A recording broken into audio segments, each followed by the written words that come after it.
conocéis, ya me presenté hace unos días, con lo cual voy a ir directamente a presentaros al ponente de hoy, doctor Juan Llano.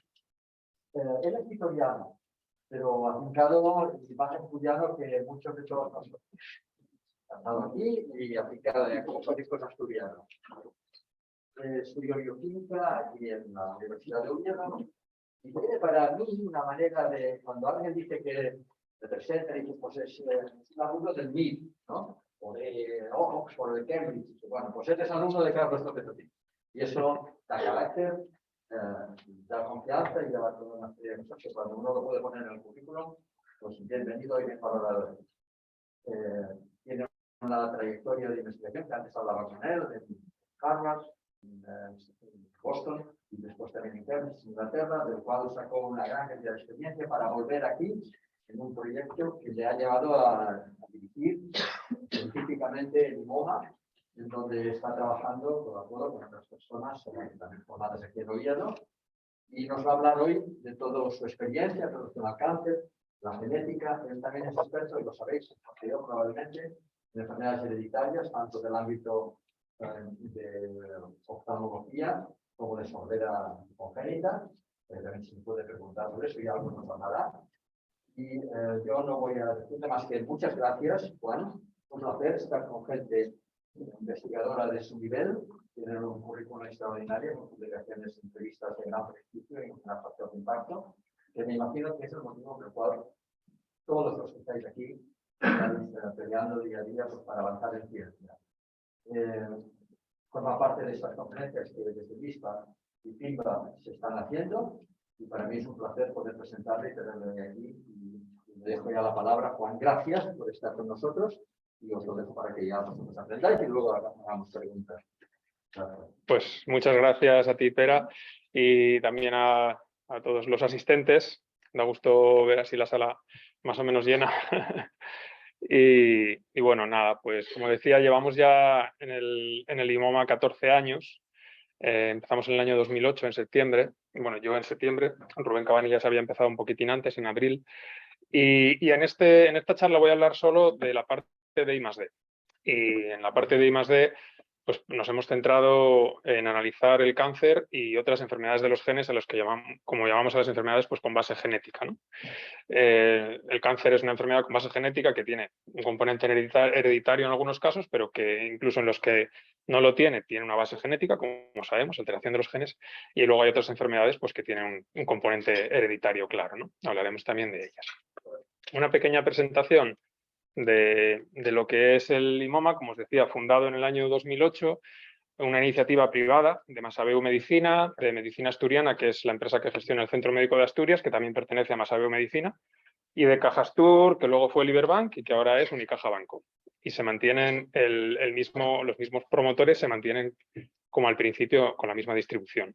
Y el objetivo no era otro que acercar a los pacientes asturianos los últimos avances para el diagnóstico y tratamiento del cáncer y de otras enfermedades con base genética.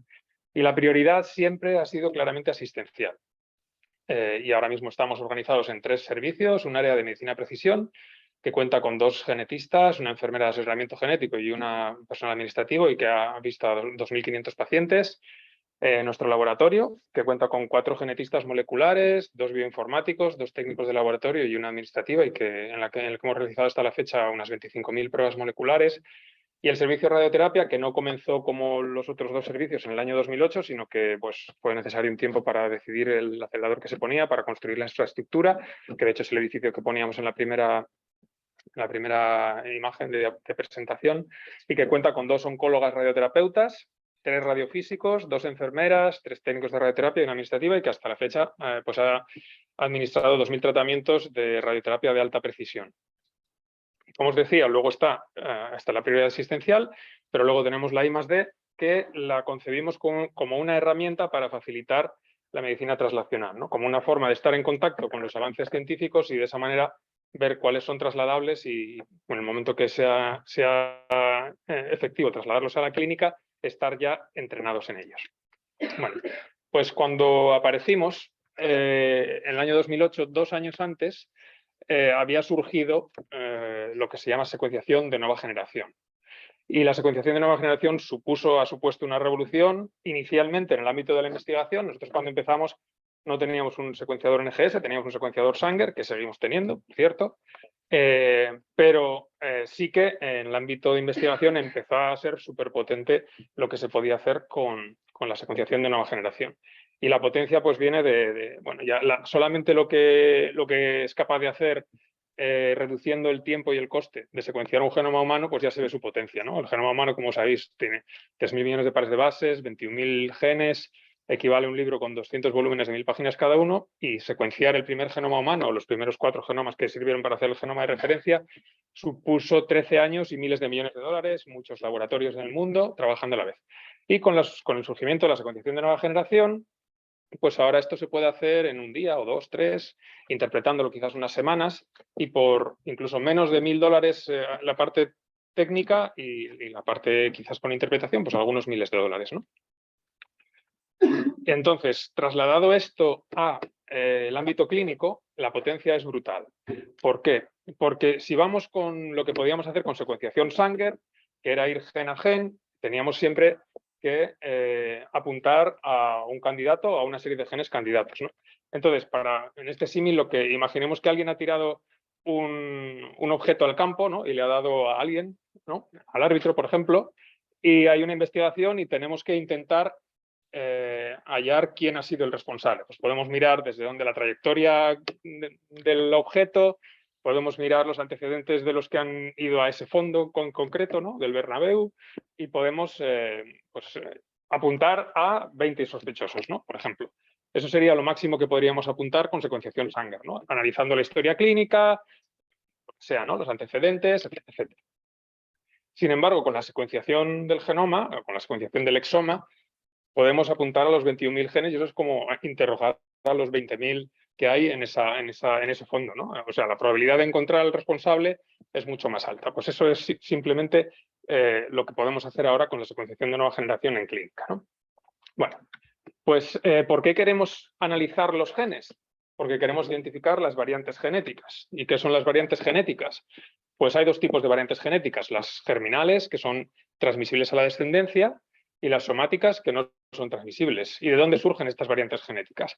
Pues de que tenemos aproximadamente 30 billones de células, y todas ellas se han originado a partir de una sola célula, que es el cigoto, y además se están renovando, con lo cual tenemos billones de réplicas del genoma completo para dar, cada vez que se da lugar a 2 células fijas, hay que replicarlo por completo. Y ahí hay posibilidad de error, hay mecanismos de reparación, pero acaban sucediendo errores que se fijan, ¿no? En las siguientes generaciones de células somáticas, ¿no? Entonces, ¿qué son las variantes somáticas? Pues son precisamente estas, que surgen desde la primera división del cigoto hasta la última división de cada organismo, no se transmiten a la descendencia y desaparecen con la muerte de su portador. ¿Y estas variantes cómo son de frecuentes? Pues son relativamente frecuentes. En este trabajo de Íñigo Martín Corena, en el Sanger, en el año 2018, y determinó el porcentaje de las células del esófago de individuos sanos de mediana edad que tenían mutaciones somáticas, y era excepcionalmente alto. Era algo así como un 80%, está formado por clones, un 80% de la superficie del esófago está formado por clones que tienen mutaciones somáticas, 1 o 2, que son características o propias de los tumores, pero que no dan lugar a cáncer, porque tenemos mecanismos que evitan que aparezca el cáncer, ¿no? Perdón, le he dado.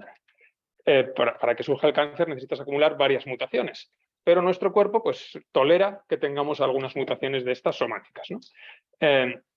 Y estas mutaciones somáticas, cuando se acumulan en un número y con una determinada combinación, pues son capaces de generar cáncer, y por lo tanto son las responsables del cáncer esporádico.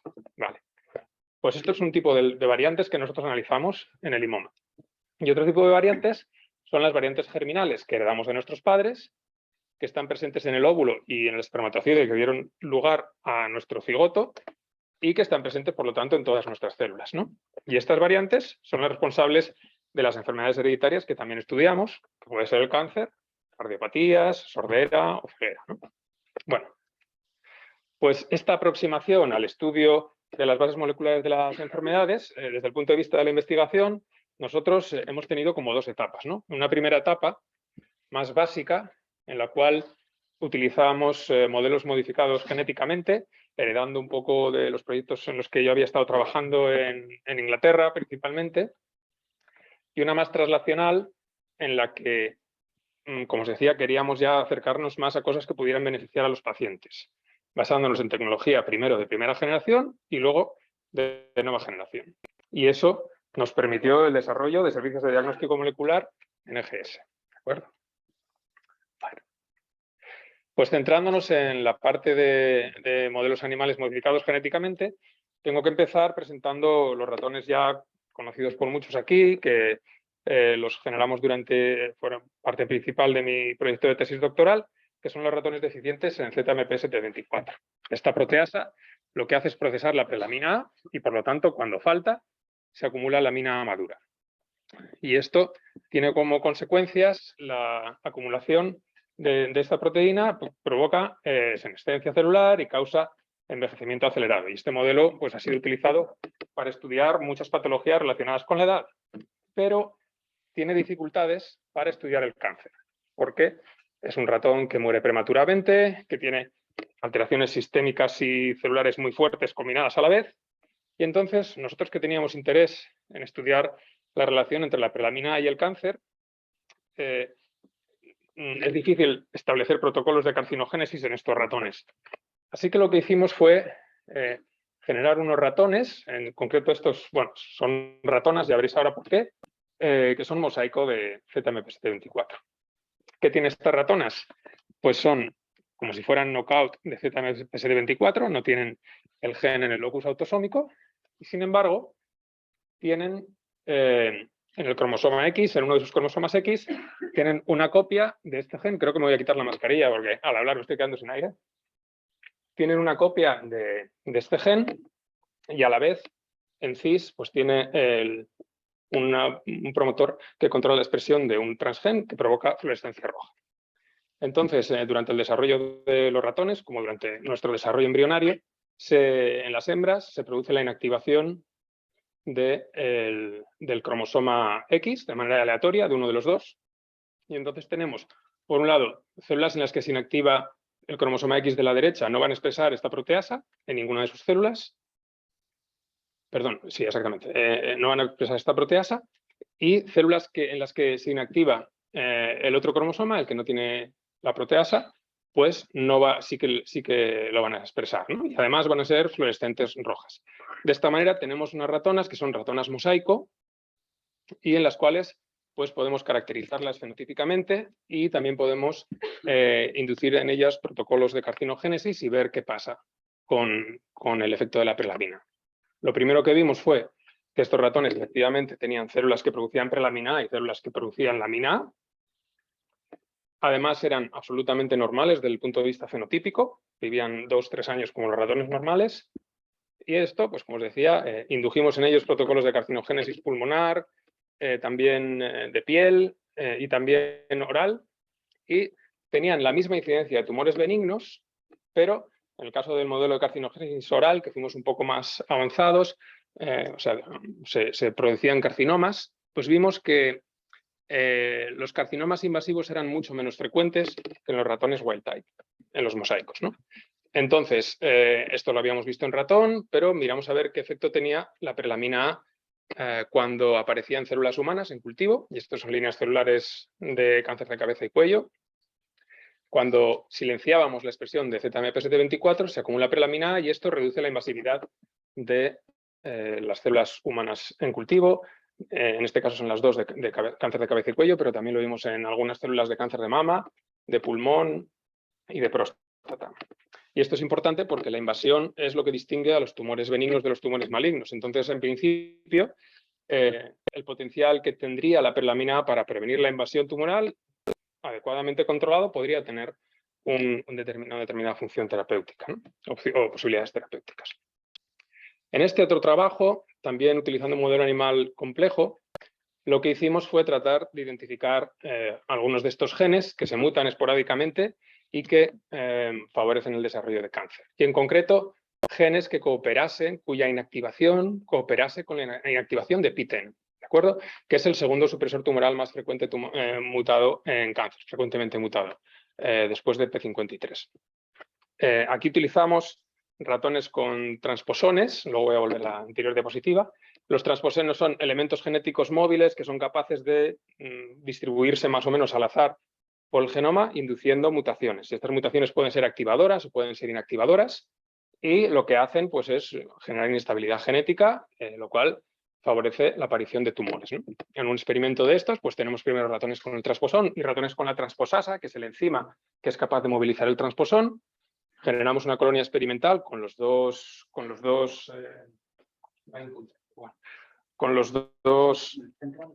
este es el punto, vale, perfecto. Con los dos transgenes, ¿no? Y aparecen tumores, los aislamos y por NGS somos capaces de identificar dónde han caído los transposones y así, pues con análisis bioinformáticos, estadísticos, podemos proponer nuevos genes de cáncer. En este caso particular, lo que hicimos fue meter un transposón en el locus de PTEN, ¿no? O sea, lo que metimos fue las repeticiones terminales del transposón, que son responsables de delimitar lo que se moviliza, en el locus endógeno de PTEN, ¿no?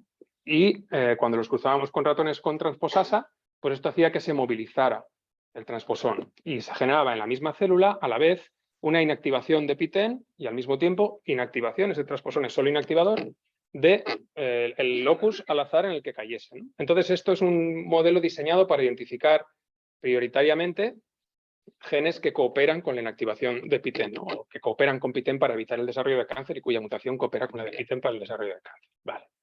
Pues de esta manera identificamos una serie de candidatos y los que seleccionamos fueron los que estaban más arriba y que no se hubieran descrito previamente implicados en cáncer de próstata en concreto, porque desarrollaron distintos tipos de tumores, pero lo que más nos interesaba era el cáncer de próstata. Estos 5 los seleccionamos, son todas las inserciones que se observan, y los seleccionamos para validarlos in vitro y también clínicamente, ¿no?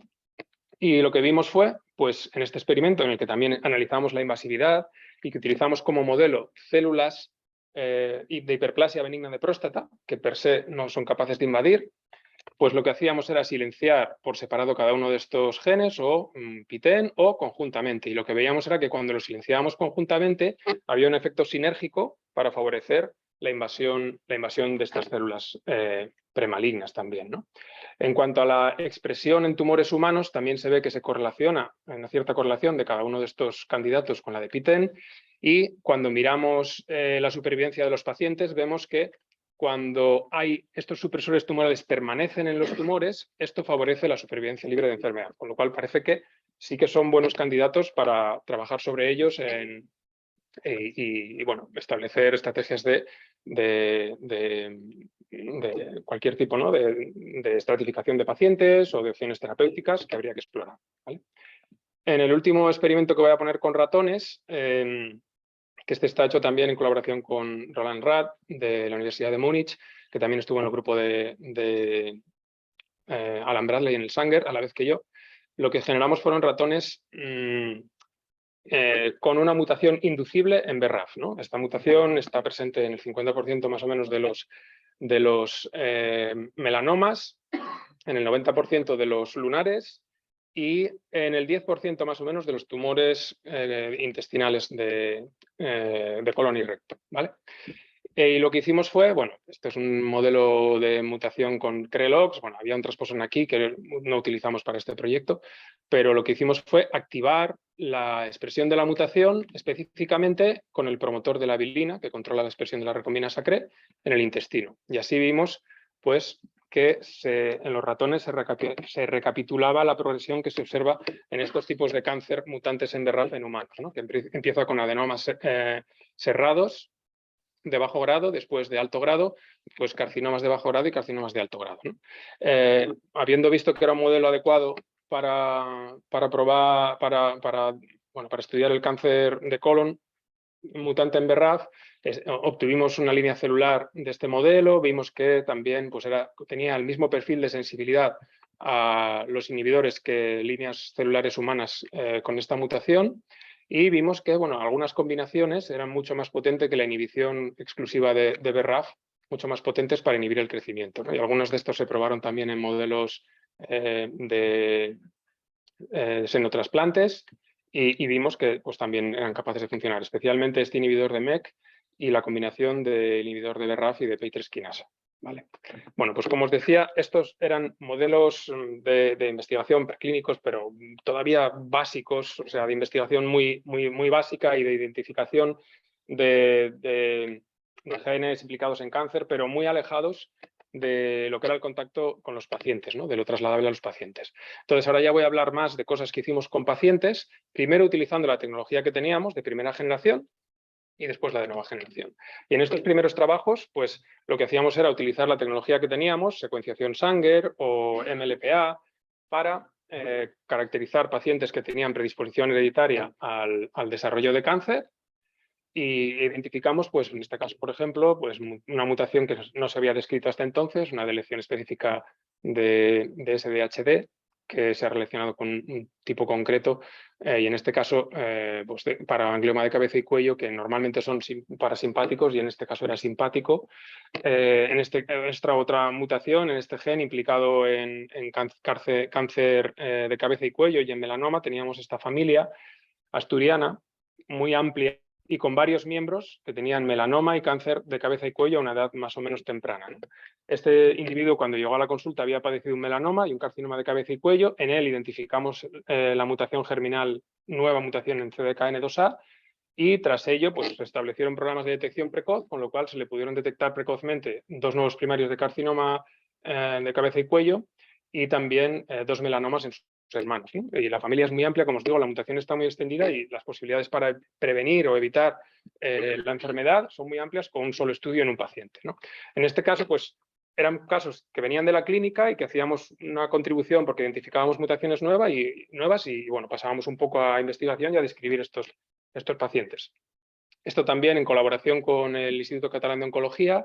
Estudiamos este gen implicado en carcinoma colorectal hereditario, síndrome de Lynch. Este gen tiene una dificultad, PMS2, tiene varios pseudogenes que se le parecen, y en concreto hay uno que se llama PMS2CL, que es prácticamente igual del exón 10 al exón 15. Entonces, para estudiarlo no se puede hacer las técnicas convencionales de hacer una PCR pequeña y secuenciar por los extremos, sino que teníamos que hacer PCRs largas, y en nuestro laboratorio pusimos esto a punto en el año 2009, más o menos cuando empezamos, y bueno, pues esto atrajo la atención de estos grupos que son muy potentes en síndrome de Lynch en España, y hemos establecido colaboraciones con ellos que nos han permitido pues eso, demostrar que se puede ser preciso en el diagnóstico molecular de estos genes con especial complejidad. ¿Vale? Bueno, pasamos entonces ahora ya a la secuenciación de nueva generación y a cómo aterrizó con nosotros en el IMOMA, ¿no? Aterrizó de la mano de la investigación y de la mano de colaboración con el grupo de Carlos López Otín, ¿no? Y de una enfermedad que también conocíamos un poco, progeria, aunque no era la progeria que más conocíamos, que era la progeria de Hutchinson-Gilford, por mutaciones en la mina o enfermedades relacionadas por mutaciones en ZMF724, sino que era la progeria de estos dos pacientes que tenían ya pasada la veintena, que normalmente los pacientes de Hutchinson-Gilford mueren entre los 10 y los 20 años, más o menos hacia los 15, y sin embargo estos la habían sobrepasado, no era clínicamente ese síndrome, pero no se sabía qué síndrome tenían, y sí que pues dio la casualidad de que eran dos pacientes que acudieron al grupo de Carlos López Otín y que se estableció una especie de vínculo, sí que tenía una apariencia clínica similar y distinta de todo lo demás, y nos propusimos junto con ellos secuenciar el exoma de estos pacientes, en concreto de Néstor y de sus padres, y pacientes que llevaban décadas en odisea diagnóstica, pasando por distintas pruebas para tratar de identificar cuál era su síndrome, en un experimento que duró una semana, fue posible, en el que estudiamos el exoma, que es el 1,5% del genoma, que contiene la secuencia codificante de proteínas, pues fue posible identificar la causa, ¿no?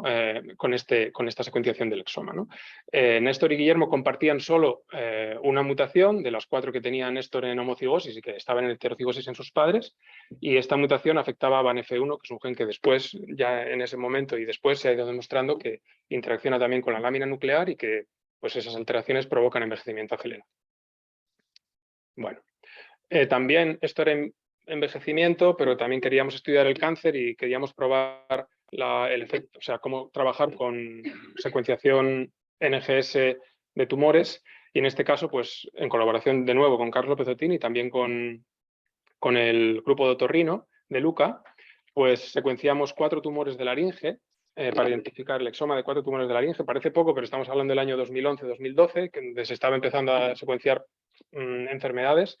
Y después identificamos una serie de candidatos y estudiamos exclusivamente los candidatos en otros 86 tumores. O sea, al final eran 90 tumores de laringe.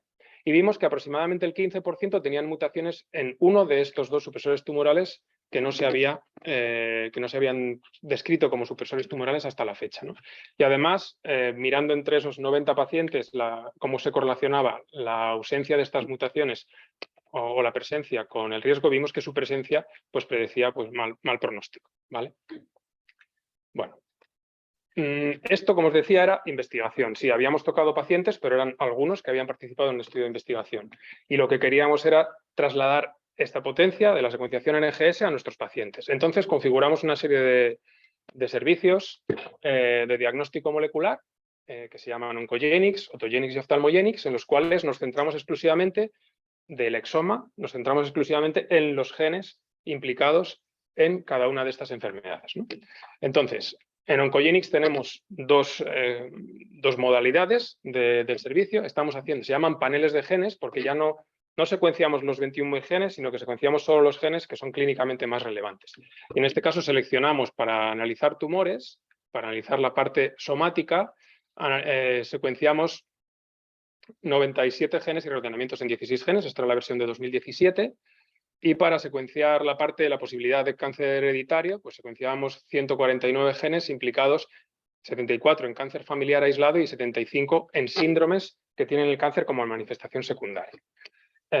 Bueno, pues voy a poner un par de ejemplos reales de pacientes que han pasado por estos servicios para demostrar esta potencia de los estudios. Esta es una paciente que en el año 2007 había tenido un cáncer de mama. Y aparentemente se había tratado, se había curado aparentemente, pero en el año 2014 le aparece un nódulo, un ganglio mediastínico, y solamente se hace una PAF, una punción de aspiración de aguja fina, y entonces solo es estudio citológico, morfológico, por alguna razón asocian que debe de ser una recidiva del cáncer de mama y empiezan a tratarlo, como si fuera un cáncer de mama, pero no responde. De hecho, desarrolla metástasis hepáticas. Y entonces el doctor Pablo Pardo, que es uno de los oncólogos del centro médico con el que más trabajamos, le propone hacer el estudio Oncogenics Tumor, ¿no? Esto es en el año 2015. Y se identifica esta mutación, que no es de las más típicas de cáncer de pulmón, pero que es bastante propia de cáncer que había aparecido ya en tumores de pulmón y que además, en este caso, pues asocia con un tratamiento, con inhibidores de GFR, que estaba aprobado para cáncer de pulmón, pero que si hubiera sido un cáncer de mama no se podría aplicar, ¿no? Entonces, todo esto lo que hace es plantearse una reevaluación del caso, se vuelve a estudiar la biopsia, se hace inmunohistoquímica y se determina que efectivamente se trata de un cáncer de pulmón.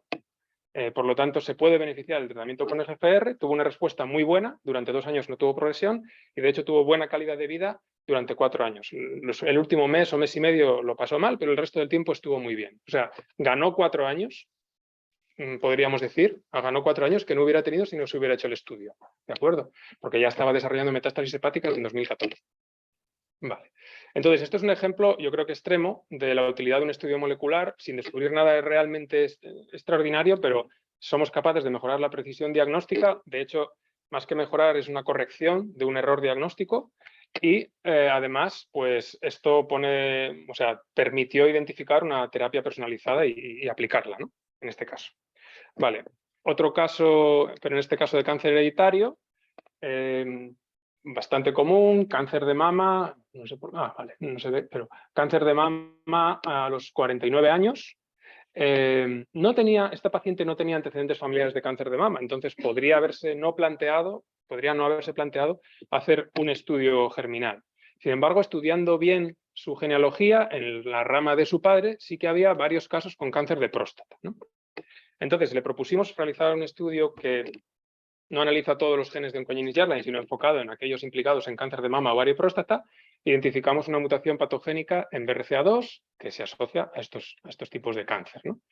Esto, pues, ¿qué permite? Pues, a partir de ese momento, establecer de nuevo programas de detección precoz, establecer medidas preventivas y asesoramiento reproductivo, ¿no? Lo que quiero es demostrar que, bueno, que con estas técnicas y con el uso de la genética, que por desgracia en nuestro país ni siquiera todavía existe como especialidad, es posible tener un impacto claro en los pacientes con cáncer, pero también en otros tipos de pacientes, ¿no? Como por ejemplo los pacientes con sordera o con ceguera hereditaria, ¿no? Nosotros primero hicimos Oncogenics, somos un centro principalmente de oncología y por eso nos interesaba más el cáncer, pero teniendo montada la tecnología, pues nos parecía que se podía extender fácilmente, sobre todo la de cáncer germinal, perdón, cáncer germinal, estudios germinales, que son técnicamente un poco más sencillos que los somáticos, ¿no? Y entonces lo extendimos a otras patologías en las cuales estábamos trabajando, como la sordera. Nosotros teníamos un panel Sanger de 8 genes que estábamos utilizando, pero en muchos casos quedaban sin resolver. Pero con Autogenics, pues, que es lo mismo que Oncogenics, pero Gerline, pero analizando 293 genes de sordera hereditaria, pues fuimos capaces de mejorar mucho el rendimiento diagnóstico, ¿no? De hecho, en casos en los que previamente se han mirado los genes más relevantes, que analizan igual el 20%, detectan el 20% de la causa genética, teníamos un rendimiento del 42% y en los que no se habrían cribado previamente del 56%. Pero lo que quiero destacar aquí, porque lo voy a ejemplificar, es la gran cantidad de casos en los que se identifican síndromes ocultos. O sea, pacientes que llegan a la consulta y solamente el otorrino les ve la sordera y no se da cuenta de que hay algo más. Y en el momento de hacer el estudio genético se descubre ese algo más, ¿no? Y, por ejemplo, es este caso, ¿no? Un paciente, un caso considerado a priori de sordera recesiva no sindrómica, ¿no? Bueno, así es como nos llega a nosotros. Y cuando analizamos los 200 y pico genes, sin discriminar entre dominante, recesiva, sindrómico o no sindrómico, lo hacemos todo a la vez, y miramos que existe una mutación en este gen, GATA3, que solamente se ha asociado con el síndrome de Barakat y que además es un síndrome autosómico dominante. Los padres no tienen nada, por eso pensaban que era recesiva, pero cuando miramos esta mutación en los padres, comprobamos la paternidad, comprobamos con marcadores que son los padres y vemos que no está. Por lo tanto, es una mutación de novo, ¿no? Es una de esas mutaciones que aparece en la línea germinal y que es responsable de la fijación de mutaciones germinales por generación tras generación. Entonces, esta mutación nos estaba diciendo que el paciente no solamente tenía sordera, sino que además tiene alteraciones renales y alteraciones del paratiroides que le provocan cansancio generalizado, broncoespasmos, cambios del comportamiento. O sea, los síndromes están descritos con casos extremos en los que igual esto es muy claro, pero hay otros pacientes que igual tienen mutaciones que son un poco más leves y, bueno, pues, ¿quién no está cansado o quién no cambia fácil de humor, ¿no? Sobre todo ahora tras haber vivido estos años tan chungos que nos han tocado, ¿no? Bueno, pues este paciente tenía estos síntomas y lo bueno de ello es que se pueden tratar, porque estos, no la sordera, pero estos síntomas se deben al mal funcionamiento de la glándula paratiroides que provoca bajos niveles de calcio. Entonces, con un simple suplemento de calcio se puede mejorar estos síntomas, que bueno, no era por lo que el paciente acudió a la consulta, pero estás teniendo un impacto claro en su salud, ¿no? Y en el caso de la ceguera hereditaria es más o menos misma aproximación, sindrómico y no sindrómico, dominante recesivo. Nos centramos en una serie de estructuras que son las que clínicamente se parecen más a la retinosis, a la distrofia hereditaria de la retina, que es la más abundante. Y aquí lo que quiero destacar, también hay síndromes ocultos, pero lo que quiero destacar por la importancia que tiene también para la terapia, y en este caso para la terapia curativa, es el alto porcentaje de casos en los que cuando hay un diagnóstico, este se puede asociar a un ensayo clínico de una terapia génica que puede ser curativa, ¿no? La ceguera hereditaria, en concreto la amaurosis congénita de Leber o la retinosis pigmentaria causada por mutaciones en RP65, es la primera enfermedad hereditaria que ha contado con una aprobación de la FDA como de la EMA para un tratamiento curativo de terapia génica, ¿no? Pero esto representa solo, hemos hecho recientemente un estudio con Novartis que ha agrupado varios centros de España y analizando unos 1.800 pacientes, solamente el 0,6%, creo que eran 11 pacientes o algo así, tenían mutación en este gen. O sea, bueno, 1.800 pacientes puedes tratar a 14. Entonces, es un avance brutal porque estos pacientes, de hecho, recuperan visión que habían perdido, llegan a ver cosas que habían perdido. Entonces, es muy bueno, pero el número de pacientes a los que puede beneficiar es muy pequeño. Bueno, es carísimo además, un tratamiento de 800.000 euros por ojo, pero todo esto va a ir a más y debería abaratarse y beneficiar a más pacientes, porque de los 100 primeros pacientes que nosotros analizamos con Ophthalmogenics, de aquellos que tenían un diagnóstico genético, que eran aproximadamente la mitad, un tercio de esos tenían mutaciones en genes para los cuales existen terapias génicas en ensayo clínico, ¿de acuerdo? Terapias dirigidas a corregir el error que les ha provocado su enfermedad. Y esto también pone de manifiesto la enorme relevancia de analizar la causa genética de la ceguera. Hay muchos pacientes ciegos que no saben por qué lo son, la mayoría de hecho. Bueno, igual pueden decir, bueno, yo ya soy ciego, tengo hijos, no lo han heredado o ya lo han heredado, pues ¿para qué necesito yo saber por qué soy ciego, ¿no? Pues, entre otras cosas, porque cada vez más va a ser posible acceder a un tratamiento, bien sea en ensayo clínico o bien sea a tratamientos aprobados con capacidad curativa. Vale, pues nada, voy a cerrar ya yendo a los proyectos, los últimos proyectos que tenemos. Vuelvo un poco al cáncer y a tecnologías un poco más novedosas, como son la biopsia líquida. La biopsia líquida, bueno, muchos ya habréis oído hablar de ella. Lo que nos permite es analizar el ADN libre circulante que hay por el sistema circulatorio de cualquiera de nosotros. Hay fragmentos de ADN que no están metidos en células, que proceden de la necrosis y de otros tipos de muertes celulares, que llegan al torrente sanguíneo y se eliminan por el riñón y ya está, ¿no? Tienen una vida media determinada y ya está. Pero claro, en los pacientes que tienen patología tumoral, un porcentaje de estos fragmentos proceden del tumor. Entonces, es posible llegar a obtener información genética del tumor analizando simplemente una muestra de sangre, ¿no? Enriqueciendo en el ADN libre circulante y lo que se llama ADN libre tumoral, ¿no? En el caso de las mujeres embarazadas también se ha visto que existe como un 10-15% de ADN libre circulante que procede del feto y esto permite hacer detección precoz o cribado del síndrome de Down y de Patau y de Edwards con muchísima más sensibilidad y especificidad que lo que es el cribado convencional bioquímico hormonal. Bueno, pues lo que hemos hecho es aplicar esta técnica a pacientes tratados en nuestro servicio de radioterapia, ¿no? Son 50 pacientes, 18 con cáncer de primarios pulmonares o principalmente en estadio 1, estadio 2, 18 con oligometástasis, que no tenían enfermedad en ese momento en progresión, y otros 18 con oligometástasis y que además tenían pues, una enfermedad fuera del campo de radiación. Y que eran candidatos a radioterapia, pues en algunos casos con objetivo curativo, en otros paliativo, ¿no? Pero radiocirugía, ¿de acuerdo? Bueno, pues aquí lo que tenemos es que analizamos con nuestros servicios Oncogenesis Tumor, Oncogenesis Germline y con la biopsia líquida de Foundation Medicine, analizamos estos 50 pacientes antes del reclutamiento. Perdón, antes de la radioterapia, ¿de acuerdo? Hicimos Oncogenesis Germline, Oncogenesis Tumor y biopsia líquida. Y así identificamos una serie de mutaciones que después, con otra técnica, en este caso ya en nuestro laboratorio, o sea, de biopsia líquida, pero yéndonos solamente a las mutaciones que hemos identificado, fuimos evaluando a lo largo de todos los ciclos de radioterapia y después en distintos momentos del seguimiento, ¿no? Al cabo de un mes, a los 6 meses, etc. Y entonces lo que vimos fue, bueno, hasta este momento y principalmente la mayor parte de los estudios que hay publicados de biopsia líquida en cáncer son de pacientes que tienen muchísima enfermedad, que tienen metástasis estadio 4 con gran volumen de enfermedad. Y en ese caso, pues la mayor parte de las mutaciones que se encuentran proceden del tumor. Pero en estos pacientes que tienen poca enfermedad, lo que vimos es que solamente un tercio de las variantes que se detectan por la biopsia líquida y que sin tener más información se considera que son tumorales, solamente un tercio lo son. Otro tercio se reparte más o menos a partes iguales entre variantes germinales poco frecuentes, que si tú no miras la línea germinal piensas que son del tumor, y entre variantes de hematopoiesis clonal, que cuando tú tienes una determinada edad, pues ya representan una parte importante, los clones que proceden de hematopoiesis clonal representan una parte importante de los linfocitos de la sangre y estos también mueren y liberan su ADN al torrente, ¿no? Sanguíneo.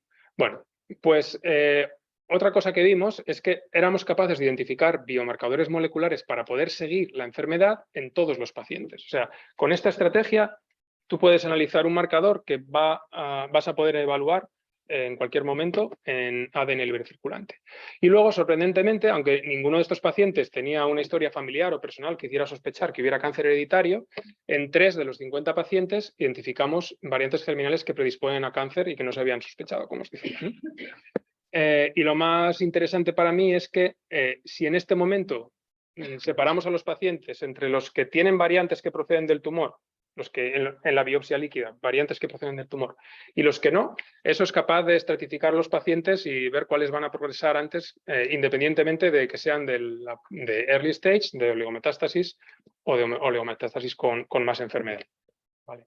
Esto está ahora mismo en revisión, bueno, pendiente de publicación, y yo creo que está bastante bien en camino. En cuanto a otros proyectos que tenemos en curso, pues estamos con la Universidad Politécnica de Zúrich, con una spin-off suya de bioinformática que se llama Nexus. Estamos desarrollando un software para ayudarnos en la interpretación de los resultados NGS, que son especialmente complejos, requieren por cada caso igual ahora mismo unas 6-8 horas de analista. También estamos con la financiación de la ONCE y de la Fundación María Cristina Massavio Pettersson, extendiendo los estudios Otogenis y Oftalmogenis para abarcar todo el exoma, pero teniendo como más profundidad de lecturas en los genes que nos interesan, pero no perdiendo la información del resto de los genes, para así poder hacer luego revisión de los casos cuando se descubren genes nuevos implicados o para hacer investigación también con ellos. Y por último, en un estudio promovido por CAPSA, por Central Lechera, y con la colaboración pues, de este hospital, del ISPA, de la Universidad de Ovida y de otros centros, y de centros de salud mental del Servicio de Salud del Principado, estamos analizando el metagenoma de individuos de más de 69 años, de 70 para arriba, discriminados entre que sean robustos, frágiles o prefrágiles, en cuanto a su autonomía, sobre todo, para tratar de identificar firmas de metagenoma que se asocien con distintos estados de salud. Como habréis visto, pues hemos tocado un montón de temas. No he mencionado todos los artículos que hemos publicado, pero sí que hemos ido más a aquellos en los que tuvimos más protagonismo.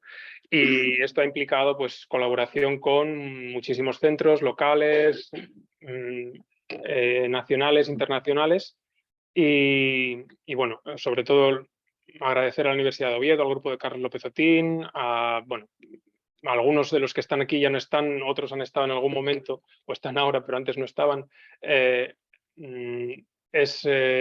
Bueno, para mí un honor haber hecho la tesis en el grupo de Carlos y haber podido seguir colaborando con ellos hasta ahora, ¿no? También tenemos muy buena relación con el servicio de otorrino de Luca, como habéis visto. Tenemos buena relación con genética y seguimos trabajando con ellos.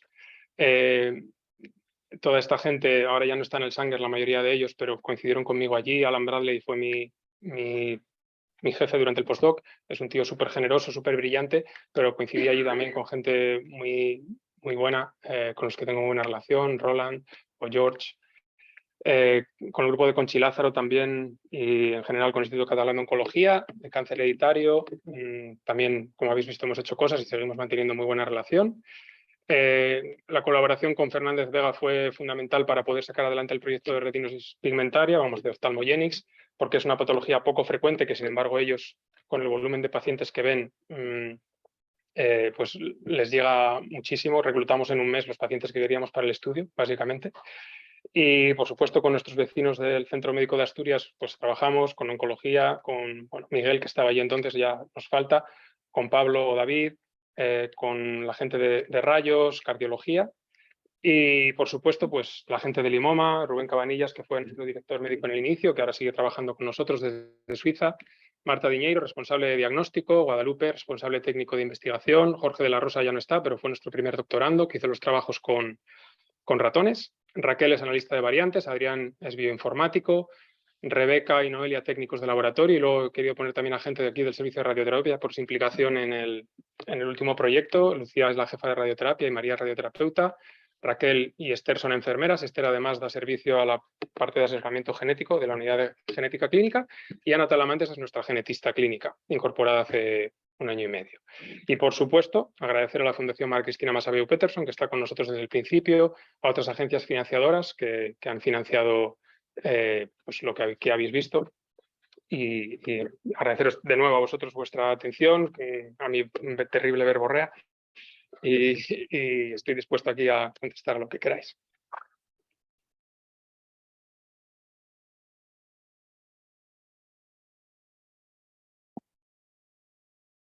Turno. Es posible, no puedo. Es muy interesante ya que una curiosidad. En el tema de las agencias, creo que es el reto que hay ahora, bueno, aunque esto ya presente, para diagnóstico, pronóstico, detección de cáncer, pero vosotros trabajáis con algún tipo de enfermedad diferente a lo que es el cáncer, tipo, por ejemplo, enfermedades degenerativas, demencias. No, por el momento solamente cáncer. Sí. A la hora de conseguir material para poder hacer un experimento, una medición de esas situaciones, necesitáis mucho suelo, mucha sangre del paciente. No, normalmente un tubo de 9 mililitros, incluso con un tubo de 2 mililitros, perdón, de 4 mililitros se puede hacer. O sea, es como 2 mililitros de plasma es lo mínimo que necesitas con los kits que tenemos nosotros convencionales para extraer. Pero probablemente se podría con menos. Lo que pasa es que, claro, igual puedes hacer el primer estudio, pero no puedes luego volver a la... o sea, son muestras que representan un momento dado y es muy importante coger más de lo que necesitas para luego poder volver a interrogar cosas que igual al principio no se te hubieran ocurrido. Pero sí, no hace falta mucho volumen, ¿no?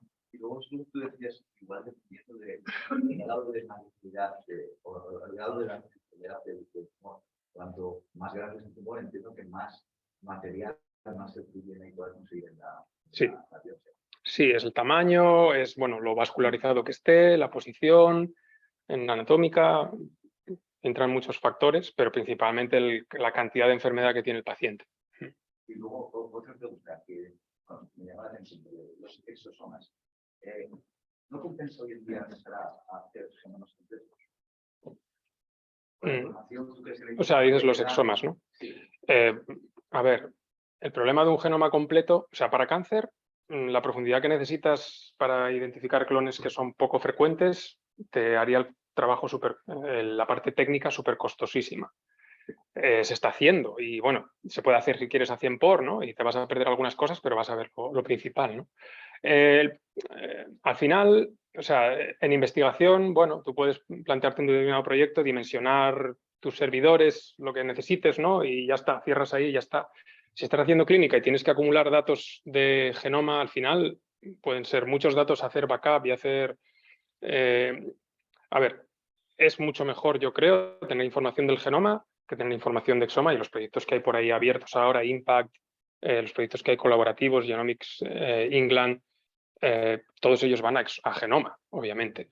Pero desde el punto de vista clínico, en donde además tienes que pagarlo, o lo tiene que pagar un seguro, lo tiene que pagar un paciente, lo tiene que pagar el sistema, todo lo que sea información que es útil para la investigación, pero que todavía no tenga una aplicación clínica directa, pues es difícil de financiar. Entonces, a ver, lo bueno que tenemos es que tratamos de mantener muestras de todos los pacientes, ADN, y eso luego se puede utilizar, ¿no? Pero muestras y consentimientos también, claro. Las preguntas posibles. Mónica. Yo tengo un par. Una es bastante información, que a ver si una es, en el caso, por ejemplo, de las sorderas, que hablabas de los síndromes ocultos, ¿no? Esa parte me parece muy interesante. ¿Hay alguna otra? En el caso de las sorderas es un porcentaje muy alto, ¿no? En el de la general. ¿Y ahí tenéis alguna otra patología en mente, algún otro síntoma que está asociado y que podríais añadir? Pues, no sé, si... ¿Alguna otra, o sea, eso, alteración hereditaria que pueda ser como el señuelo para identificar síndromes? Bueno, pues por ejemplo las cardiopatías también muchas surgen en el contexto de síndromes, ¿no? A ver, hemos llegado a estas porque es en lo que hemos trabajado. Tampoco trabajamos muchas... Nosotros desde la consulta de genética... Sí, seguramente. O sea, desde la consulta de genética nosotros damos servicio a cualquier patología, pero hay cosas que las hacemos nosotros y la mayoría o muchas cosas, pues lo que hacemos es mandar fuera a otros laboratorios privados que además son súper competitivos. O sea, esto es un mundo loco porque o sea, les da igual perder dinero. Entonces, bueno, aparte de eso, por supuesto va a haber otras patologías en las que ocurra esto. O sea, es que al final lo que pasa es que las entidades clínicas están descritas con casos un poco pues el que pondrías en la enciclopedia, ¿no? Representativo, ¿no? Pero luego hay mucha gradación. No es lo mismo una mutación truncante que una mutación no sinónima, que una mutación de splicing que puede permitir que se exprese parte del gen. Al final, es muy importante ir al síndrome y luego tienes que ir al paciente para verle algunas cosas. O sea, por un lado, los síndromes ocultos surgen de dos cosas. Una, que cómo está organizada la medicina, por especialidades, y cada uno mira lo suyo. Y ni siquiera miran la historia, lo sabemos, es así, hay poco tiempo, cada uno mira lo suyo, es de lo que sabe. Igual el paciente, a no ser que venga que le falta un brazo o algo así, no te vas a dar cuenta de nada extraordinario. Entonces, a veces ves cosas que estaban ahí, que incluso estaban en la historia. Nos pasó con un caso, teníamos otro caso de ceguera hereditaria, con problemas de columna, y él decía que era porque era albañil. Y con, no me acuerdo qué más tenía. Tenía bueno, el síndrome de Mainzer-Saldino. Bueno, tenía otro problema más. ¿Cuál era? ¿Te acuerdas, Pablo? ¿Tú que estás ahí? No, bueno, era otra cosa, no me acuerdo. Pero el caso es que a nosotros nos llegó por ceguera no sindrómica. Identificamos la causa y luego, bueno, en este caso era Beatriz Fernández Vega, nos llamó emocionada diciendo, ay, pues este paciente lo que decís que tiene es que lo tiene. No nos lo hemos inventado. Es que tiene, o sea, tiene mala columna, tiene, creo que eran problemas renales. Sí, tenía, sí, era hipertensión arterial causada por un problema renal, exactamente. Y estaba todavía pendiente de una biopsia en el UCA en ese momento y luego se confirmó que tenía mal el riñón. Y todo esto estaba causado por la mutación que encontramos y que al principio dijimos, bueno, esto solo se asocia a un síndrome. Tampoco en genética, como en medicina en general, pero en genética más, tampoco está todo escrito en fuego. Puede que de repente una mutación que se ha descrito asociada a un síndrome tenga en determinadas pacientes una manifestación no sindrómica. Pero lo más frecuente es que hay síndromes, pues igual expresados a niveles más bajos, ¿no? O sea, te mira, pues igual alguien que tiene más tendencia a algo que en la media general no es algo que te haya llevado a la consulta de ese especialista, pero sí que lo tienes, ¿no? Entonces eso se va a dar cada vez más, yo creo. Y la otra era relacionada con cáncer. Cuando tenéis un paciente con cáncer esporádico, o sea, que a priori no sospechas que tal, y hacéis el análisis genético, ¿siempre hacéis también el análisis terminal? No, al principio sí lo hacíamos. Cuando configuramos Oncogenics era un solo Oncogenics en el que proponíamos hacer Oncogenics Tumor y Oncogenics Germline. Y eso desde el punto de vista académico es lo mejor, porque así no tienes que inferir qué variantes son germinales y cuáles son somáticas. Pero desde el punto de vista clínico es complicado, porque el paciente va a la consulta del oncólogo con un diagnóstico de cáncer y no está pensando en si es heredado o no, está pensando tanto él como el oncólogo en poner un tratamiento. Entonces, hacer el análisis germinal implicaba hacer la consulta de asesoramiento genético, primero explicarle qué puede ser, pues, de dónde puede haber venido, qué consecuencias tiene tener un cáncer hereditario para él, para su familia. Los pacientes no estaban preparados en ese momento para esa consulta. Entonces, disgregamos el servicio en dos y creamos Oncogenics Tumor y Oncogenics Germline. Pero inicialmente sí que estaba concebido así, ya habíamos, bueno, en el paper inicial está planteada una tabla de cómo, bueno, eso, dónde entrará el consentimiento, dónde tal, cómo tratar de hilvanar esto clínicamente, pero es muy complicado, porque no estamos además acostumbrados a la enfermedad hereditaria y a saber que tienes una predisposición a desarrollar algo y nos da mucho miedo. Entonces es complicado. Lo decía también por esas variantes como de predisposición germinal que identificáis, ¿no? En un porcentaje. Sí. Claro, sería como interesante, ya no sabes si no que se ha hereditado, sino que si hay esas variantes de predisposición, pues puede tener implicaciones por supuesto. O lo que sea. Entonces, un poco respecto a eso, y si además las asociáis en particular a algún tipo tumoral concreto o no, no tenéis datos como para... No, a ver, es que en general pues hay un porcentaje pequeño, pero se ha visto en otros estudios, no es exclusivo de esta. Hay pues eso, como un 5% de casos que parecen esporádicos y que tienen mutaciones germinales. Que igual pues pueden ser familias poco informativas o pueden ser cosas que han pasado desapercibidas. Uno de esos casos era un paciente que tenía, me parece que se llama exostosis o algo así. Exostosis, que es un problema en los huesos. Tienen como crecimientos de tumores benignos en los huesos. Y no, o sea, yendo a la historia, revisando imágenes que había de él, sí que se veían, pero no le habían provocado clínica. Entonces, igual cuando fuera más mayor le hubieran provocado, o en otro familiar en el que por cualquier razón se ha combinado con otra variante que potencia eso, le hubiera dado un problema. Otro era creo que un caso de cáncer de mama hereditario, que también la familia era poco informativa, y el tercer caso ahora mismo no me acuerdo cuál es, pero bueno. Son casos en los que pues, es un poco lo mismo que lo de los síndromes ocultos al final. Buena por la charla. Gracias. Me llamó mucho la atención de su ejemplo del banco 1, que está relacionado con las eugenias. Se crea un mamá y natal. Pero que veas actualmente en los paneles de sangre de natal se hace análisis del banco. Sí, nosotros no hacemos análisis prenatal más que de, y de hecho lo externalizamos, más que de síndrome, o sea, de aneuploidías fetales, o sea, trisomía 21, 13, 18. Y en el pasado tuvimos, porque ahora lo puedes hacer todo, todos los cromosomas y microdeleciones y tal, pero es mucho más, de nuevo, nos guía un poco la clínica, es muy difícil de manejar en la consulta porque los riesgos son más turbios y tal. No identificamos, o sea, no vamos a mutaciones puntuales, no secuenciamos genes completos y esta enfermedad es muy poco frecuente. Sí que tenemos unos test, que también externalizamos, de nuevo, que son test de portadores, donde tú puedes en una pareja analizar las predisposiciones, si tienen mutaciones recesivas, que ellos no manifiestan, por tanto, para desarrollar pues, 300 enfermedades, las más frecuentes, ¿no? Pero esta es muy poco frecuente, no está dentro de ellas. La progeria e incluso, bueno, en este caso no se podría, la progeria de Hutchinson-Gilford, que es la de mutaciones en la mina, es una mutación de novo normalmente. La que hemos visto ahí, sin embargo, es recesiva, sí que se podría cazar con un test de estos, pero no lo tenemos, no está incluido en los, no es de las enfermedades más frecuentes. Secuenciando un genoma, por supuesto, lo podrías ver, pero... Grita un poco.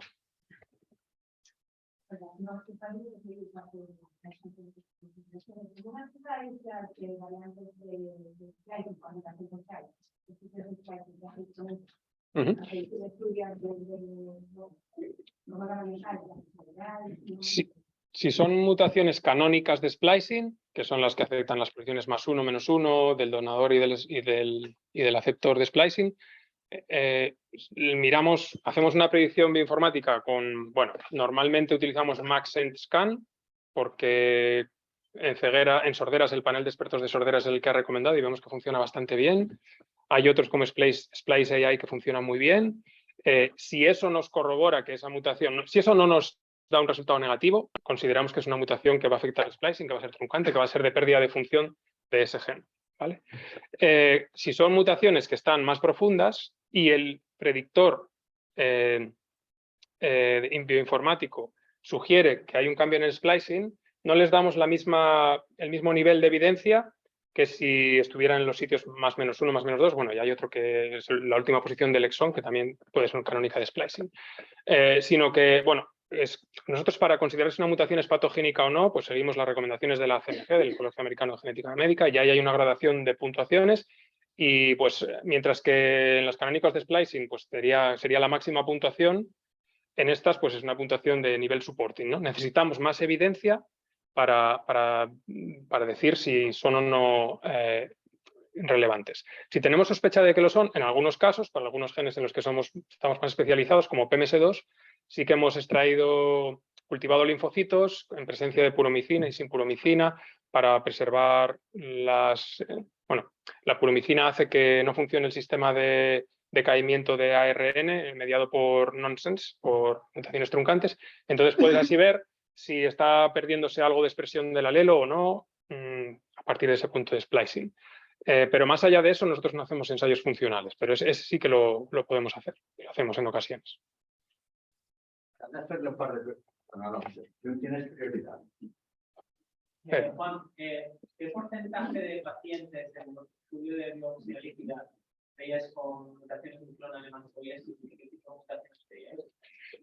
Pues yo creo que es aproximadamente, ya lo he dicho ahí, como un tercio así. Sí. Y bueno, vemos mutaciones en P53, en Notch, en JAK2, bueno, mutaciones que se han descrito que están en hematopoiesis clonal. Sí. En nuestro último estudio teníamos clara indicación de clonal hematopoiesis como predictor de cáncer de pulmón, que no sabemos exactamente por qué, porque incluso sucede en no fumadores. No, mira,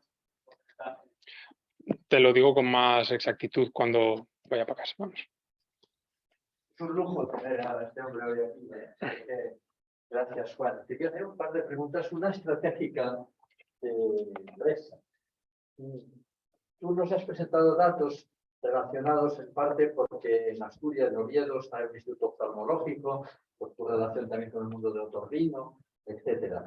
Y mi pregunta iría dirigida a que si crees que en España, digamos, la existencia de centros así en cardiología, en neurología, en otras entidades propiciaría que haya centros como el vuestro que den este consejo genético de especialidades, o sería interesante que hubiera un centro de referencia en España para todo tipo de estudios genéticos oncológicos, por ejemplo. ¿Podríais potenciarlo hacia una visión general que obligara a que se pidiera consulta aquí a Oviedo, a Limoma? No lo sé, es difícil. O sea, yo creo que, a ver, la genética es que al final es una especialidad transversal. Entonces, y además el hecho de eso, los síndromes, o sea, los síntomas que se solapan, yo creo que debería haber, o sea, en cada hospital como este grande, debería haber un servicio de genética potente. Obviamente necesitas tiempo para que se forme la gente porque ni siquiera existe la especialidad. Y yo creo que o sea, más que centros de referencia, yo creo que no. O sea, creo que debería haber mucha más comunicación dentro de los servicios, mucha más conciencia de que la genética está ahí y es relevante, no para todos los casos, pero para un porcentaje alto. Y creo que hace falta cultura. O sea, es que centro de referencia, bueno, obviamente, al final, habrá determinadas cosas poco frecuentes para las que será importante tener centros de referencia porque si no, no tienes el expertise, ¿no? Pero para cáncer hereditario, en general, los más frecuentes que son mama, ovario, colorectal, eso se tiene que poder gestionar en cada hospital de manera sí, o sea, atomizada, por decirlo La así. O sea, realidad ahora en en cada España hospital. es que está atomizado. Sí, Como el vuestro, sí, a ver, la realidad en España es que cada hospital sí, casi tiene hay pocos centros de referencia. Nosotros somos centro de referencia para sorderas y para cegueras, para algunos hospitales, pero no para muchos. Por ejemplo, nos mandan de Valdecilla, nos mandan de Luca, nos mandaban de Vigo, de Son Espases llegamos a tener también, de Valladolid, pero al final también o sea, esto es una disciplina un poco nueva y cuando no existe en el hospital te lo mandan. En el momento en el que se crea su servicio de genética es más fácil que tengan internalizado, ¿no? Hay algunas cosas como las sorderas que al ser poco frecuentes pues es más fácil que te lo sigan mandando y otras que no. Entonces, bueno, es todo un poco... Y otra cosa relacionada con la biopsia líquida, que es sangre. Sangre, sudor, lágrimas, saliva, porque he visto que algunos experimentos eran también con saliva de lo que estabais haciendo. ¿Hacia dónde?